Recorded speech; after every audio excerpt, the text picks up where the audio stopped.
नाज़र, इस वक्त हम मौजूद हैं रावी अर्बन डेवलपमेंट अथॉरिटी के ऑफिस में, और हमेशा की तरह जब हम बात करते हैं इस प्रोजेक्ट के बारे में कि किस तरह से रूडा जो है वो एक नया शहर आबाद करने जा रही है, और वो सिर्फ एक शहर ही आबाद नहीं हो रहा बल्कि मौजूदा एग्जिस्टिंग लाहौर के बहुत से इशूज़ को एड्रेस करके उनको सॉर्ट आउट करने की कोशिश करेगी, चाहे वो इन्वायरमेंटल इशूज़ हों, वो चाहे पानी के इश्यूज़ हों। हर साल हम कहते हैं कि सतह ज़मीन से पानी का लेवल कम होता जा रहा है, कैसे उसको बचाया जाएगा।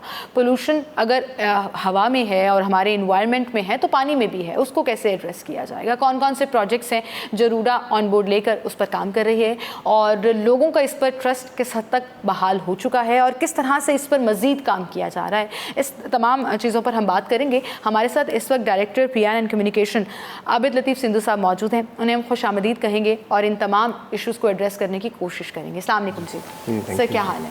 Thank you for inviting me. Abid साहब, मैंने जब इश्यूज़ का जिक्र किया तो वो इश्यूज़ वो हैं जो हम कई सालों से फेस करते चले आ रहे हैं, वो चाहे इन्वायरमेंटल हो, वो चाहे वाटर ट्रीटमेंट के हवाले से हो, वो सॉलिड वेस्ट के हवाले से हो, वो अनप्लान्ड सिटी के हवाले से हो। तो रूडा का जब भी जिक्र आता है, मैं हमेशा कहती हूँ कि प्लानिंग जो डेवलपमेंट की है वो बहुत ज़रूरी थी, जो कहीं पीछे रह गई लाहौर में, अब उसको लेकर आगे जाया जा रहा है।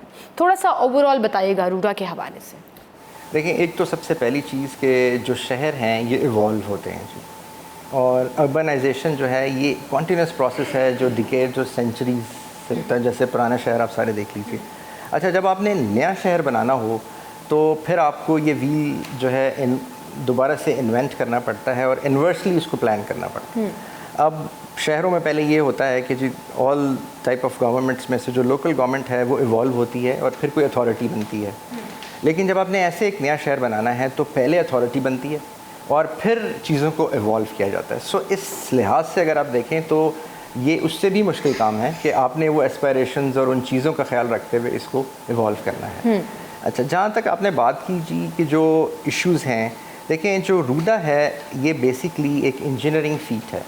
इंजीनियरिंग फीट इस तरह से है कि आपने 46 किलोमीटर के ऊपर रिवर की दोनों साइड पे एम्बैंकमेंट्स बननी है, और वो एम्बैंकमेंट्स 3 लेयर में बननी है, और उनके साथ फिर शहर ने डेवलप होना है, और इसके साथ साथ 3 बैराजेस बनने हैं। बहुत सारे जो हैं वाटर ट्रीटमेंट प्लांट्स लगने हैं ताकि जो सीवेज आता है तकरीबन 1000 क्यूसिक का डेली शहर से, वो रिवर में ना गिरे, क्योंकि अगर वो रिवर में गिरता रहेगा तो फिर वो मकसद हल नहीं होगा जिसके लिए आप ये सारा कुछ बना रहे हैं। बिल्कुल। और इसके साथ साथ जो लाहौर का एक बहुत बड़ा मसला है सॉलिड वेस्ट का, और लाहौर में ऑलमोस्ट ओवर 6000 टन जो सॉलिड वेस्ट है वो डेली जनरेट होती है, जिसका डिस्पोज़ल जो है तकरीबन 1.5 से 2000 टन का डिस्पोज़ल होता है। बाकी जो है वो it is now becoming a part of our environment, और वो वहीं पे जो अनऑथराइज्ड अनहाइजीनिकली तरीक़ों से वो शहर में फैल रही है। और over a period of time इसी की वजह से अगर आप देखें तो इस वक्त लाहौर में दुनिया के जो हम पोल्यूशन की बात करते हैं, हम स्मॉग की बात करते हैं, लेकिन जो लाहौर सिटी का सबसे बड़ा मसला है वो माइक्रो प्लास्टिक्स हैं जो लोगों के खुराक में जा रहे हैं, पानी में जा रहे हैं, जिसका हमें एहसास ही नहीं है, जो कि बहुत सारी बीमारियां, कैंसर, स्किन डिजीज़ और बर्थ के problems, stunted growth of the children, ये सारी चीज़ें एक कम्प्रीहेंसिव आप कह लीजिए कि हम क्योस के अंदर दाखिल हो चुके। अच्छा, अब जो हमारे नए शेयर हैं वो ये कहते हैं कि जी रूडा जो है वो सिर्फ ग्रीन वॉश करता है, वो रूडा जो है इन चीज़ों को तो हैंडल नहीं कर सकता, ना वो करेगा। पहले भी हमसे ये बड़े बातें हुई हैं, पहले भी ये वादे हुए हैं, ये किसी ने कहा जाता है कि it's just gonna be concrete, ये इको फ्रेंडली पोल्यूशन, कहा जाता है कि it's going to be another jungle of concrete which will bloom and groom along the river, and इसका जो है बेसिकली ग्रीन वॉशिंग की जा रही है। देखिए, अगर आप जेनेरिकली समझें तो जो पहला चीज़ जो रूडा कर रहा है वो रिवर की ट्रेनिंग कर रहा है। अच्छा, रिवर की ट्रेनिंग जब होगी और रिवर कंट्रोल्ड होगा, अभी तो रिवर में पानी नहीं है क्योंकि रावी जो है इंडस बेसिन ट्रीटी की वजह से इंडिया ने उसका पानी रोक लिया। बिल्कुल, एक्सेप्ट फॉर फ्लड्स। तो हमारे पास सिर्फ बेन ही बेन है, Ben in terms of not having water and bane in terms of having excessive water when it is not required and we can't manage it. Treatment वाला element कहाँ से आएगा अगर पानी ही नहीं होगा, और अगर मतलब वो इट्स नॉट अ रिवर, तो फिर कैसे काम किया जाए? देखें, रूडा में पानी ऐसे आएगा कि जो मीन मंथ्स आते हैं, यानी जो बरसात के महीने हैं, ये जो अभी जब पहला बैराज बनेगा तो उस बैराज को उन मीन मंथ्स में जब बारिश प्रेसिपिटेशन ज़्यादा होती है तो बारिश से उसको भरा जाएगा। और इसके अलावा उस पानी को जब ये पहले बैराज तक ये दरिया भर जाता है तो उसको मेंटेन रखने के लिए, उसमें एरोबिक लेवल मेंटेन रखने के लिए बैक्टीरिया, हेल्दी बैक्टीरियाज का लेवल और जो फ्लोरा एंड फौना है, मरीन फ्लोरा एंड फौना, उसको मेंटेन रखने के लिए उसमें डेली पानी चाहिए ताकि वो एरेशन होती रहे। तो वो BRB से ऑलमोस्ट 5000 क्यूसेक डेली पानी लिया जाएगा, ठीक है, जो कि उसमें दिया जाएगा। Irrigation department has already agreed to that and in our calculation the country की जो डिस्ट्रीब्यूशन है अवेलेबिलिटी ऑफ वाटर की, उसमें से इसको कैटर फॉर कर लिया गया है। ठीक है। सो इसी तरह जब दूसरा बैराज बनेगा तो वो यही पानी उसमें भी डाला जाएगा, उसको भी इसी तरह मीन मंथ्स में भरा जाएगा। और वो उसके साथ साथ ये होगा कि अब जो सबसे बड़ा इशू हमारा आ रहा है वो ज़मीन के नीचे वाटर टेबल जो है वो बहुत नीचे जा रहा है। बिल्कुल बिल्कुल। और जब आप पानी ज़मीन में, आप जब दरिया में पानी आ जाता है तो 1.2 से लेके 2 मिलीमीटर जो है पानी वो डेली सीप कर जाता है। ठीक है। सो इसका मतलब ये है कि सेंटीमीटर। सो अगर इसका मतलब है कि तकरीबन 1 फीट पानी जो है वो 15 दिनों में ज़मीन का लेवल बढ़ जाएगा, मीनिंग देयर बाय तकरीबन 5-6 महीनों में जो वाटर टेबल है वो राइज होना शुरू हो जाएगा और हमें उसका इफेक्ट नजर आना शुरू हो जाएगा, क्योंकि नीचे जो is an old technique but उसको रीयूज करके रिवाइव करना, दैट्स समथिंग डिफरेंट। और सबसे बड़ी बात यह है कि वाटर के प्रॉब्लम का जो सोल्यूशन है जी, वो आपके टैप के थ्रू आप गाड़ी धोना कम कर दें, आप, ये इसका हल नहीं है। उसकी रीज़न ये है, देखिए हमारा तकरीबन 69% ऑफ वाटर इरिगेशन पे यूज़ होता है और हमारा 24% वाटर जो है इंडस्ट्रियल जो यूजेज है उसमें होता है। 8% वाटर जो है वो डोमेस्टिक यूज़ है, मैं पूरी कंट्री की बात कर रहा हूँ। तो उस 8% में से आप टैप का कंट्रोल करके, आप कार वॉश को कंट्रोल करके, आप और जो डोमेस्टिक और म्यूनसिपल रिक्वायरमेंट्स हैं उनको कंट्रोल करके 8 में से आप 2 बचा लेंगे, चलिए 4 बचा लेंगे, तो जो 69 आपका ज़ाया हो रहा है थ्रू इरिगेशन सिस्टम, उसको कौन देखेगा? उसको कौन देखेगा? तो river is actually the solution. बिल्कुल सही। एंड आई थिंक ये बड़ा पूरी वेल रिसर्च्ड और तमाम एस्पेक्ट को मद्देनज़र रखते हुए प्रोजेक्ट जब शुरू किया जाए तो फिर आप जितना मर्जी तनकीदी सवाल पूछ लें, जवाब भी मौजूद है और वो ऑन ग्राउंड इन रियलिटी नज़र भी आ रहा है। इस पर मज़ीद भी हम बात करेंगे, इको फ्रेंडली कैसे है ये प्रोजेक्ट, हमारे इन्वायरमेंट पे किस तरह से इसके पॉजिटिव एस्पेक्ट्स आएंगे और उन पर क्या काम किया जा रहा है। एक छोटी सी ब्रेक लेते हैं, दोबारा हाजिर होंगे। वेलकम बैक नाज़रीन, एक बार फिर से आपको खुशामदीद कहेंगे। हम गुफ्तगू कर रहे हैं director PR and communication RUDA से और जिक्र कर रहे हैं कि हम जो है वो किस तरह से रूडा जैसे प्रोजेक्ट से ना सिर्फ आने वाले सालों में फ़ायदा उठाएंगे बल्कि इसका डायरेक्ट और इनडायरेक्ट बेनिफिट जो है वो तमाम लोगों को होगा।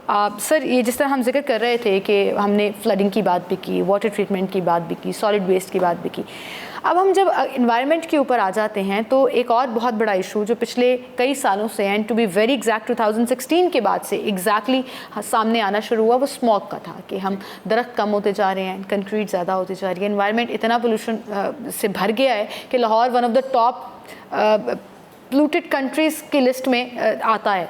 कैसे इसमें रूडा अपना रोल प्ले करेगा? देखें, ये जो पोल्यूशन इंक्रीज़ हो रही है वो अनकंट्रोल्ड अर्बनाइजेशन की वजह से इंक्रीज़ हो रही है, क्योंकि जब अनकंट्रोल्ड अर्बनाइजेशन होती है तो उसके साथ साथ उसी तरह की इंडस्ट्री भी लगती है। फिर everything is basically generating carbon, every household, every vehicle, everything which is functioning, even human being they are also.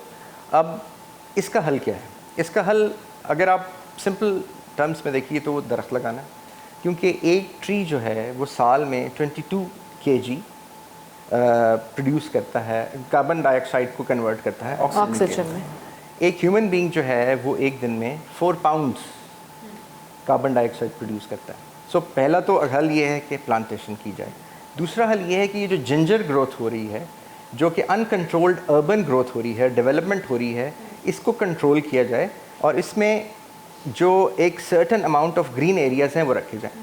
अब आप देखें शहर के अंदर जो बहुत अच्छी भी सोसाइटी, मैं नाम नहीं लूँगा because I don't want to delete somebody, जो शहर के अंदर बहुत अच्छी सोसाइटीज़ भी हैं, वहाँ पे 7% 6% ग्रीन एरिया है। रूडा जो डेवलपमेंट जो रूडा ने प्लान की हुई है, जो मास्टर प्लान का हिस्सा है, उसमें right from the starting it is with in the house जो जो घरों का स्ट्रक्चर है या जो रेजिडेंशियल साइड एरियाज है, हैं, जी जी, उनके अंदर 11% है, और इसके अलावा जो पार्क्स और जो दूसरी चीज़ें करके वो 33% हो जाएगा। एंड दैट इज मैंडेटरी, मतलब ऐसा तो नहीं होगा पहले शो कराया और उसके बाद नो, दैट इज मैंडेटरी। वो तो, और वो ये जो डेवलपमेंट है ये भी पीओडी के प्रिंसिपल पे है, पेडेस्ट्रियन ओरिएंटेड डेवलपमेंट। जबरदस्त। तो ये उसकी बेस पे है, ये सारी बातें नहीं हैं, it's a part of the study. ये मास्टर प्लान में अप्रूव हो चुका है, रोटा के बोर्ड से अप्रूव हो चुका है, and this is what is going to be, ये सारी ये इम्प्लीमेंट हो जी। और इसके अलावा देखिए कि अब हमारे पास चॉइस नहीं है। देखें, अफ़गानिस्तान एक लैंडलॉक्ड कंट्री है जी। अफ़गानिस्तान में शायद आपको ये बात नहीं पता होगी कि वो पिछले 1.5 साल से एक रिवर खोद रहे हैं डेजर्ट के अंदर, और जब उन्होंने वो 170 किलोमीटर वो रिवर खोद लिया तो तब दुनिया को बताया, विच इज़ एक्चुअली टोटल जो है वो 244 किलोमीटर्स का रिवर है, जो अमू दरिया से उन्होंने लिंक करना है, और ऊपर के जो उनके तीनों प्रोविंसेस हैं उनको जब वो लिंक कर देंगे तो 10 लाख एकड़ से ज़्यादा उनके पास एरिया आ जाएगा जिसको वो इरीगेट करके गंदम लगा सकते हैं। सो इन 2025 और मे बी 2026 वो 20% जो गंदम प्रोड्यूस करते हैं अपनी पॉपुलेशन के लिए, उससे वो सेल्फ सफिशेंसी 100% पे कन्वर्ट हो जाएंगे। The same way Egypt is also developing an artificial river, जो कि जिसको वो लिंक करना चाहता है नाइल के साथ, और नाइल के साथ लिंक करके। सो हमारे पास चॉइस नहीं है, जो पानी के इश्यूज़ हैं, आने वाला जो टाइम है इसमें वाटर स्केर्सिटी है। ऑलरेडी हम जो है वो 1000 गैलन पर पर्सन पर डे से 5000 गैलन पर पर्सन पर डे से रिड्यूस होकर 47 में 1000 पे आए, और अब 1000 से 500 पे आ रहे हैं, जो कि water scarcity and it is alarming. So हमारे पास ये चॉइस नहीं है। और जो पोल्यूशन की आपने बात की कि हम इसको कैसे फाइट करेंगे, हमारा जो अभी हमने latest, I think RUDA would be the first one, जो कि United States building control council है, उसकी हम मेंबरशिप ले रहे हैं, और उसका जो सर्टिफिकेशन का प्रोसेस है लीड्स का, जिसमें leadership in energy and environmental design, वो हमारी हर बिल्डिंग, हर घर, हर मिड राइज, हर हाई राइज, हर हॉस्पिटल, हर कॉलेज, हर यूनिवर्सिटी जो रूडा में बनेगी वो लीड्स के स्टैंडर्ड पे बनेगी। और हमारा एनवायरमेंटल डिपार्टमेंट अभी उस पर काम कर रहा है। आपको जल्द इंशाल्लाह with in 2-3 months time you will come to know that we have acquired that certification, और उसके बाद वो इम्प्लीमेंट होगा, उसके बायलॉज अंदर आए। ज़बरदस्त। सो इस तरह की बहुत सारी चीज़ें we are doing. We are also doing and working intensively with जो हमारी स्टेट के डिपार्टमेंट्स हैं उनके साथ भी, अपने पार्टनर्स के साथ भी on carbon credit. Sir I think it's all about initiative कि आप किस तरह से लेते हैं। हम जब मुझे याद है कि शुरू में जब डिफरेंट शोज किया करते थे, जी हमारा जुर्म ये है कि हम आउट ऑफ द बॉक्स सोच रहे हैं, और जब हम आउट ऑफ द बॉक्स सोच रहे हैं तो बहुत सारी हम पे मिसनॉमर्स भी आते हैं, हम पे क्रिटिसाइज भी किया बहुत जाता कम हो गया है, अब बहुत कम हो गया है, and people have started taking ownership of that, क्योंकि लोगों का ट्रस्ट ना सिर्फ with the passage of time बहाल हुआ, बल्कि आपके जो रिकॉर्ड ब्रेकिंग टाइम फ्रेम्स में जो ऑन ग्राउंड चीज़ें नज़र आना शुरू हो गई, वो उसकी मैं एग्जांपल अगर इंडस्ट्रियल जोन के साइड पे देना चाहूँ या चार बहार की साइड पे देना चाहूँ, तो वो ऑन ग्राउंड नज़र भी आती हैं। तो वो एक ट्रस्ट जो डेफिसिट था वो अब ट्रस्ट में कन्वर्ट हो चुका है। और मैं बात कर रही थी कि हम बड़े रोने रोते होते थे कि पानी सतह ज़मीन से नीचे जा रहा है और लाहौर कराची ना बन जाए जहाँ पर हमें इस्तेमाल के लिए भी पानी खरीदना पड़े। तो बजाय इसके कि हम कराची बन जाएं, हम कराची को एक आइडिया दे रहे हैं कि लाहौर में एक ऐसा प्रोजेक्ट बन रहा है जो कि मॉडल हो सकता है पूरी कंट्री के लिए। जब ये कंप्लीट हो जाएगा तो it will be a RUDA project, it will be another city, but also an model city for other cities to follow, for other provinces to look. मैं तो जी अक्सर ये कहता हूँ कि रूडा जो है ना, it is a project which has to be emulated by other cities. देखिए हमारे बहुत सारे शहर दरियाओं पे हैं, तो वो एक एग्जांपल सेट हो जाएगी लाहौर में, और फिर उसके बाद आप रेप्लिकेट कर सकते हैं। आप रेप्लिकेट कर सकते हैं। फैसलाबाद, मुल्तान, भावलपुर, हैदराबाद, बहुत सारे शहर हैं हमारे। सो ये वहाँ पे रेप्लिकेट हो सकता है। बिल्कुल। और देखें, अब कॉन्फिडेंस की आपने बात की, हमारा जो प्रोजेक्ट है चहारबाग का, वो हमारा विद इन डेज सारे का सारा वो इट इज़ ऑलमोस्ट बहुत अच्छा रिस्पांस था, मैसिव रिस्पांस था। इस तरह जो हमारा अभी इसका सेकंड फेज़ भी आना है, जो कि इंशाल्लाह आ रहा है, उस पर भी बहुत तेज़ी से काम हो रहा है, और उसमें जो इन्वेस्टर्स हैं और जनरल पब्लिक है, उनका मैसिव रिस्पांस है और बहुत ज़बरदस्त इंटरेस्ट है। उसकी वजह ये है कि वो टाइम पे बना, टाइम पे डेवलपमेंट हुई, और लोगों को डिलीवर होता है और वो डेवलपमेंट नज़र भी आ रही है। वो जिस जी। तरह से कटिंग्स वहाँ पर हो चुकी हैं, कमर्शियल जी, साइट्स जी, डिक्लेयर जी, कर दी गई, जी। Very ideal location near to ring road, तो जी, वो एक ज़बरदस्त चीज़ है। और जब ऐसी अपॉर्चुनिटी आए जी। तो लोग उसको ज़रूर ऑप्ट करते हैं। एब्सोल्युटली। जॉब क्रिएशंस के अंदर रूडा बड़ा एक इम्पॉर्टेंट रोल प्ले कर रहा जी है। देखें, क्योंकि रूडा एक नई अथॉरिटी है और रूडा जो है वो एक्सपेंशन उसकी हो रही है। और अभी हमने रिसेंटली कोई अराउंड ओवर 100 और 200 के दरमियान में वैकेंसीज थी, वो न्यूज़पेपर में जो एक तरीक़ाकार है उसमें अनाउंस हुई, उसके प्रोसीजर्स उस तरह से अडॉप्ट किए गए और वो काफ़ी सारे उसमें से कंप्लीट हो गए हैं, कुछ अभी इन प्रोसेस हैं। सो जॉब क्रिएशन ना सिर्फ विद इन दी रूडा हो रही है, बल्कि जब ये एक्टिविटी इन्हेंस होगी, जो हम रिवर ट्रेनिंग कर रहे हैं उसके ऊपर बहुत सारे जो लोग अब काम कर रहे हैं, जो एम्बैंकमेंट्स बन रही हैं, वहाँ बहुत सारी तो टेंडर जिसके पास भी जाए लोग तो काम पे आएंगे ना। वो लोग जो रो रहे हैं कि पिछले कई सालों से बेरोजगार हैं, चाहे वो एक मजदूर है चाहे वो एक इंजीनियर है, वो अगर उस प्रोजेक्ट के साथ लिंक्ड अप होगा तो काम तो मिलेगा ना। विद इन रूडा सिर्फ रूडा का ऑफिस ही तो नहीं है, it has a vast field. फिर जो हमारा इंडस्ट्रियल एरिया है, आप देखिए उसको हम एक तो उसको बहुत सारा उसको मॉडर्नाइज कर रहे हैं, जो पहले से इंडस्ट्री थी। और वहाँ पे जो सीवरेज सिस्टम का काम किया गया, that was an amazing project जो बहुत ज़्यादा ज़रूरत थी काफ़ी अरसे से, वो कंप्लीट हो गया। वैसे जी वो कंप्लीट हो गया, ऑलमोस्ट कंप्लीट हो गया है। वो रोड की जो है कार्पेटिंग हो गई है, सीवरेज बिछ गई है, काफ़ी जगहों पे वो लिंक कर गई है, काफ़ी जगहों पे अभी थोड़ी सी जगहों पे वो लिंक करना बाकी है, बट इट्स ऑलमोस्ट डन।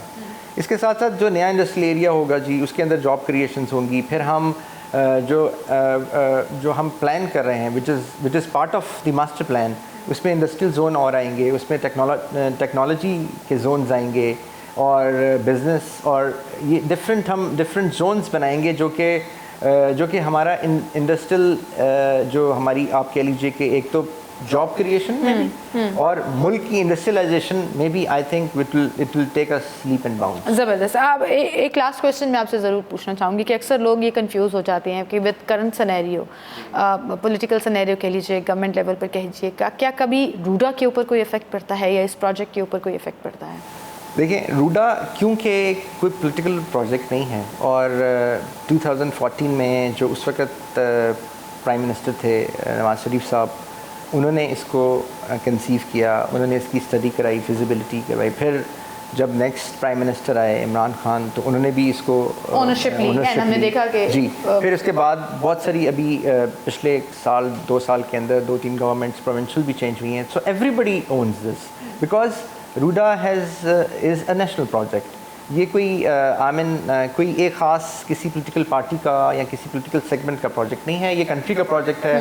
क्योंकि रूडा के जो बेंचमार्क्स रूडा ने जो सेट किए हैं और जो गोल्स हैं और ऑब्जेक्टिव्स हैं, वो पब्लिक फ्रेंडली हैं, वो लोगों के लिए हैं, तो इसलिए ये सबका प्रोजेक्ट है। बिल्कुल सही, आपने ये सही कहा कि ये कोई सियासी प्रोजेक्ट नहीं, अवामी प्रोजेक्ट है। और जब आवाम की भलाई के लिए और आवाम के फ़ायदे के लिए कोई प्रोजेक्ट चल रहा हो, तो फिर वो सियासी जमातें हों या सियासी लीडर्स हों, वो भी उस तरफ झुक जाते हैं कि आवाम की भलाई जो है वो ज़रूर होनी चाहिए। एंड आई रियली होप कि जब ये प्रोजेक्ट कंप्लीट हो, इसके वो तमाम बेनिफिट्स मैं और आप ही क्या, हमारी आने वाली नस्लें जो हैं वो ज़रूर इंजॉय करेंगी, क्योंकि कहीं ना कहीं हमने अपने लाहौर को ख़राब भी किया। अनप्लान्ड अर्बनाइजेशन का जिक्र कर लीजिए, हम अपने बिहेवियर्स के जिक्र कर लीजिए, सिविक रिस्पॉन्सिबिलिटीज़ जो हम नहीं निभा सके उसका जिक्र कर लीजिए। तो जब हम आज मॉडर्न वर्ल्ड की बात कर रहे हैं, मॉडर्न टेक्निक्स की बात कर रहे हैं, तो कहीं ना कहीं जब ऑन ग्राउंड हम इसको देखेंगे तो हमारे एटीट्यूड्स में भी तब्दीली आएगी। We would want another better city और कंट्री जिसमें हम अपना रोल प्ले कर सकें। एंड रूडा की ये तमाम काविशें we really appreciate it and good luck for this. And आगे भी जो आपके प्रोजेक्ट्स हैं उनके लिए आई रियली होप कि उसका एक्चुअली ग्राउंड पे जब तासुर नज़र आएगा और वो ऑन ग्राउंड नज़र आएंगे तो आवाम जो है उसको और ज़्यादा उसके बेनिफिट्स जो हैं वो पहुंच सकेंगे। Sir thank you so much. It will be इंशाल्लाह नॉट टू लॉन्ग, सून जी, विदिन अ ईयर इंशाल्लाह ये सारी चीज़ें नज़र आना शुरू हो जाएंगी। Well thank you so much sir, आप हमारे साथ मौजूद थे। नाज़रीन एक ब्रेक लेते हैं, दोबारा हाजिर होंगे। वेलकम बैक नाज़रीन, एक बार फिर से आपको खुशामदीद कहेंगे। और अभी रिसेंटली जो इंडिपेंडेंस डे गुजरा, बहुत से ऐसे लगा कि कॉन्फ्लिक्ट्स भी सामने आए, बहुत से ऐसे नेगेटिव रिमार्क्स भी सामने आए जहाँ पर हमें लगा कि हमें उसको एड्रेस करने की ज़रूरत है, क्वेश्चन करने की भी ज़रूरत है, और फिर कहीं ना कहीं अपना पॉइंट ऑफ व्यू और अपना जवाब सामने रखने की ज़रूरत है कि पाकिस्तान है तो हम सब हैं, और इसकी ओनरशिप हमें इंडिविजुअल लेवल पर भी लेनी है, डिपार्टमेंटल लेवल पर भी लेनी है, सिस्टम वाइज भी लेनी है, इंटरनेशनली भी लेनी है। और अगर कॉर्पोरेट सेक्टर और डिफरेंट डिपार्टमेंट्स जो हैं वो इसकी ऑनरशिप लेना शुरू कर दें तो कहीं ना कहीं हम इसको बचा भी सकते हैं, इसकी डिग्निटी को ना सिर्फ रेज कर सकते हैं बल्कि बता सकते हैं कि ये जो हमारा प्यारा वतन है और इसकी जो आज़ादी है ये दुनिया में कहीं नहीं है, और जितनी मोहब्बत हमें पाकिस्तान से है और पाकिस्तान जितना कुछ हमें देता है इसकी रियलाइजेशन के लिए बार बार रिमाइंडर्स भी ज़रूरी होते हैं। और कुछ ऐसे प्रोजेक्ट्स मैंने रिसेंटली देखे, कुछ ऐसे आप मिली नगमे कह लीजिए, कुछ ऐसे एड्स कह लीजिए, कुछ ऐसे शॉर्ट वीडियोस कह लीजिए जहाँ पर मेरे दिल को खुशी हुई कि कहीं कुछ बेहतर हो रहा है। और ऐसे ही रूडा ने एक बड़ा इम्पॉर्टेंट रोल प्ले किया। एक जो मिली नगमा उन्होंने जारी किया उसका रिस्पांस मैसिव था, क्या ज़बरदस्त रिस्पांस सोशल मीडिया पर उनको मिला। आपने डिफरेंट चैनल्स पर सिटी 42 की स्क्रीन पर भी देखा होगा, और सुन के मज़ा भी आया और विजुअल्स देख के ये रियलाइज़ हुआ कि हमारा वतन बहुत प्यारा है और हमें कहीं ना कहीं अपना रोल प्ले करना है इसको बेहतर करने में। गिले शिकवे शिकायतें तो होती रहती हैं, लेकिन हम कैसे अपना रोल प्ले कर सकते हैं ये भी बड़ा इंपॉर्टेंट होता है। So what was the idea behind this song, और जो इतना ज़बरदस्त रिस्पांस आया, क्या वाकई में रूडा ये एक्सपेक्ट कर रहा था कि आउट ऑफ द ब्लू जाकर वो एक ज़बरदस्त सी चीज़ करेंगे और लोग उसको ना सिर्फ पसंद करेंगे बल्कि उसके साथ अपनी जो फीलिंग्स हैं वो एसोसिएट करेंगे? इस पर हम बात करेंगे। हमारे साथ मार्केटिंग डायरेक्टर रूडा अहमद सलमान साहब मौजूद हैं, उन्हें मैं खुशामदीद कहूँगी। अस्सलाम वालेकुम जी। अस्सलाम वालेकुम सर, क्या हाल है? बिल्कुल ठीक सर, पहले तो congratulations, Thank you so it was a much. Very different idea but you got an amazing response. कैसा लगा आपको? एक्सपेक्ट कर रहे थे कि हम जो ये करने जा रहे हैं इसका रिस्पांस ऐसा होगा?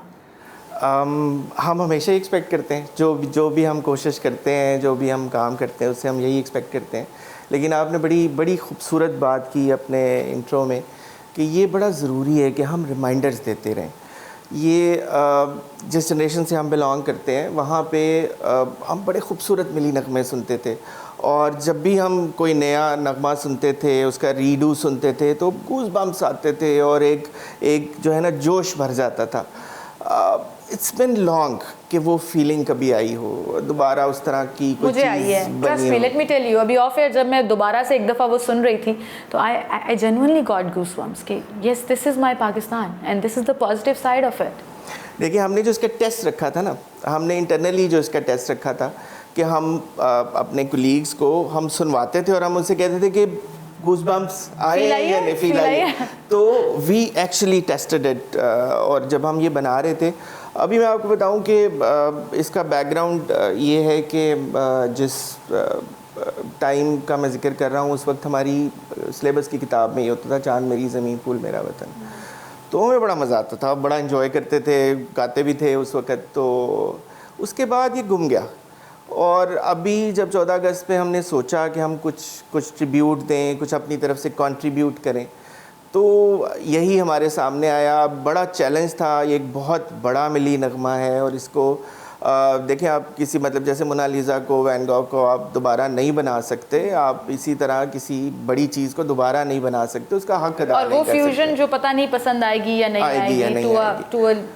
दूसरा बड़ा चैलेंज ये कि जो बच्चे आज हैं वो सारंगी, तबला, सितार उनको समझ नहीं आता, बट उनकी जज्बा तो वही है, उनकी पैट्रियाटिज़म तो वही है, लेकिन जब उनसे उनकी ज़बान में बात करेंगे तो उनको पता चलेगा। तो that was the biggest challenge. So हम लोगों ने फिर इसको लिखना शुरू किया। Very interesting fact for you कि ये हम लोगों ने खुद लिखा। अच्छा। हम लोगों ने अपने ऑफिस में इसकी थोड़ी लाइंस चेंज की।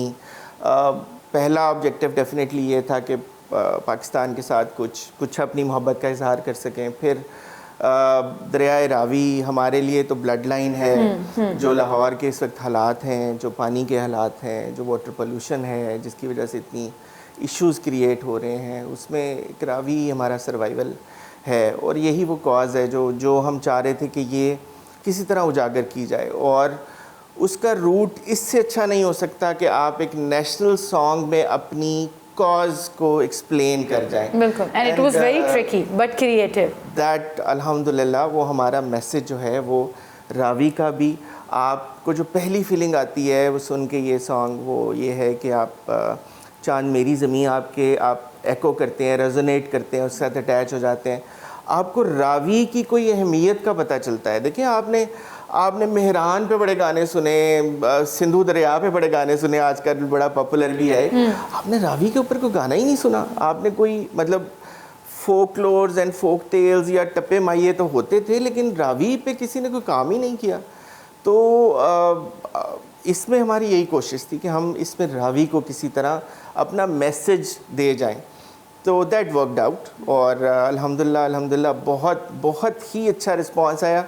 और मैं ये समझता हूँ कि जो चीज़ आपको खुद पसंद होती है वो इवेंचुअली सबको पसंद आती है। तो ये हमारे दिल के करीब था और स्प्रेड भी उसी तरह किया। बिल्कुल सही। एंड आई थिंक वो जो आपका आइडिया बिहाइंड इट, वो इट सोल्ड इटसेल्फ कि जब वो लोगों का रिस्पांस आना शुरू हुआ तो नोबडी सेड कि कहाँ रूडा और कहाँ मिली नगमे और कहाँ ये ट्रिब्यूट, एवरीबडी लव्ड इट। तो वो जो आपकी काविश थी वो एक्चुअली प्रैक्टिकली नज़र भी आई। सो let's talk about a little on the production and the song, और फिर बगा साहब को कैसे ऑन बोर्ड लाया गया, थोड़ा सा उसका अगर हम बैकग्राउंड डिस्कस कर सकें।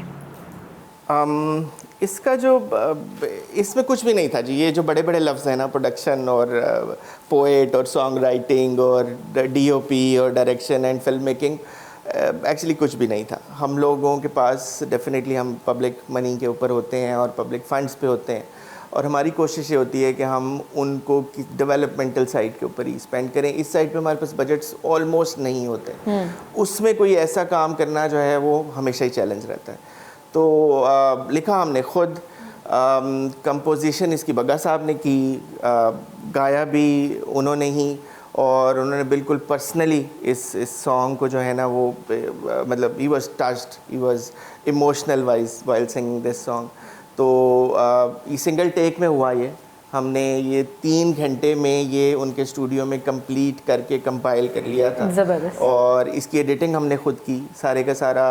कोई इसमें so nothing was outsourced, no big budgets, no nothing. It was just simple feeling and आप you won't believe it कि अगर मैं आपको बताऊं, जो मैं बता नहीं सकता, लेकिन ये है कि अगर आपको बताऊं कि इस पे कितने पैसे लगे तो आप मानेंगे नहीं कि इतने तो ट्रांसपोर्टेशन चार्जेस भी नहीं होते जब आप कोई छोटी फिल्म करते हैं। बट मैं ये समझता हूँ कि कोई भी अच्छा काम करने के लिए ना वो पैसों का या बजट या फंड्स का मरहूने मेहनत नहीं होता। अच्छी चीज़ है तो खुद चल जाती है, खुद ब खुद चल जाती है। हार्ड वर्क होना चाहिए, नियत होनी चाहिए, सबसे बड़ी बात, वो खुद ब खुद हो जाती है। अच्छा, इन दी एंड चूँकि मेरे पास टाइम कम है और आपने एक डॉक्यूमेंट्री भी इसके साथ जो है वो रिलीज़ की, जिसमें पूरे पाकिस्तान का बैकग्राउंड और किस तरह से हमने पाकिस्तान हासिल किया। आई वाज टच्ड, कायदे आज़म की वो स्पीच से शुरू हुई और वो किस तरह से गई।